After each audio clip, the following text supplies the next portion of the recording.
Hello అండి, welcome to Vani's kitchen. ఈరోజు చాలా స్పెషల్ రోజు. అమెరికాలో మన ఊరిలో లాగే టైగర్ రొయ్యలు దొరికాయి. అవి చూసిన వెంటనే మన ఇంటి రుచి గుర్తొచ్చింది. అందుకే ఈరోజు మీతో కలిసి వాటిని ఎలా తీసుకున్నాను, ఎలా కుక్ చేశాను అన్నది మొత్తం ఈ వీడియోలో షేర్ చేస్తున్నాను. ఈ వీడియోని చివరి వరకు చూడండి. ఈ రెసిపీకి సంబంధించిన కొన్ని మంచి టిప్స్ మీతో షేర్ చేసుకుంటాను. మనకు రొయ్యలు ఇలా దొరికినాయి. రొయ్యల తలని ఇలా జాగ్రత్తగా తీసేసుకోండి. తీసి వెనకాల షెల్ ఉంటుంది, షెల్ తీయండి. ఇలా జాగ్రత్తగా షెల్ తీసుకోండి. తీసి అన్నీ ఇలా తీసి పెట్టుకోండి. నీట్గా పెట్టేసుకుని వెనకాల ఒక రేకు ఉంటుంది, దాన్ని ఇలా కట్ చేసి ఆ లోపల నుండి ఆ నరం తీసుకోండి. అది నరం తీసేసేయండి. తీసి ఇలా తీసుకోండి.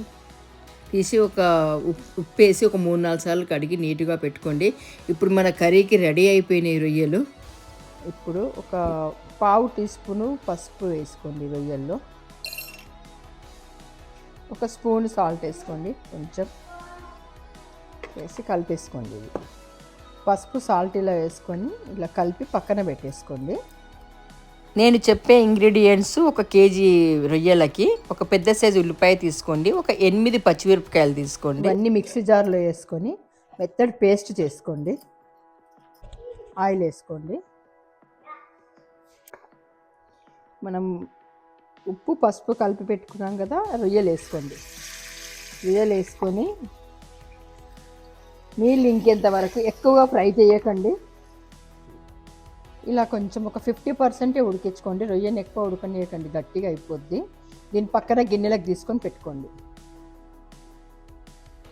ఇదే ఆయిల్లో ఇంకొంచెం ఆయిల్ వేసుకోండి. నూనె వేడయ్యాక మెయిన్ టిప్, మెంతులు వేసుకోండి. కొన్ని ఒక పావు టీ స్పూన్ అండి మెంతులు యాడ్ చేసి వేసుకోండి. ఒక పావు టీ స్పూన్ జీలకర్ర, 2 బిర్యానీ ఆకులు, కొంచెం దాల్చిన చెక్క, ఒక 4 యాలకులు, ఒక 5 లవంగాలు, ఒక పావు టీ స్పూన్ షాజీరా. ఒకసారి కలిపేసుకోండి. ఇది మసాలా ఫ్రై అయిపోయింది కదండి. ఇప్పుడు మనం ఏదైతే పక్కన పేస్ట్ చేసి పెట్టుకున్నాం కదా, ఉల్లిపాయ పేస్ట్, అది వేసుకోండి నూనెలో.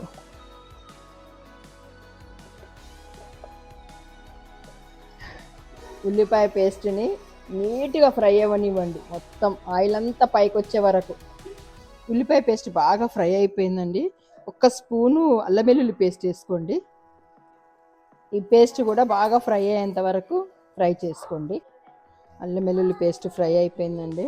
ఇప్పుడు 1 స్పూను జీలకర్ర పౌడర్ వేసుకోండి. 1 స్పూన్ ధనియా పౌడర్, ఒక 2 స్పూన్ కారం వేసుకోండి. పెద్ద స్పూన్తో వేసుకోండి, కారం ఎక్కువగా పడుతుందండి. కొంచెం ఫ్రై అవ్వనియండి. ఒక 2 స్పూన్ సాల్ట్ వేసుకోండి. సాల్ట్ మళ్ళీ చూసి యాడ్ చేసుకోండి. కొన్ని వాటర్ వేసుకోండి. నేను ఒక పెద్ద సైజు ఉల్లిపాయ అంత చింతపండు తీసుకున్నాను. టేస్ట్ని బట్టి ఇది పులుసుని వేసుకోండి.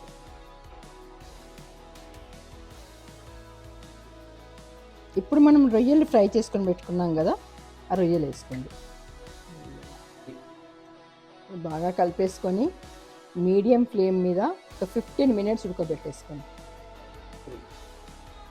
మన తెలంగాణ స్పైసీ రొయ్యల కూర రెడీ అయిపోయింది. ఒక్కసారి సాల్ట్ చూసుకోండి.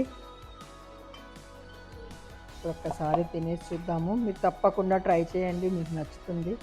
మీకు నచ్చితే కనుక మీరు ట్రై చేసి నాకు కమెంట్లో పెట్టండి.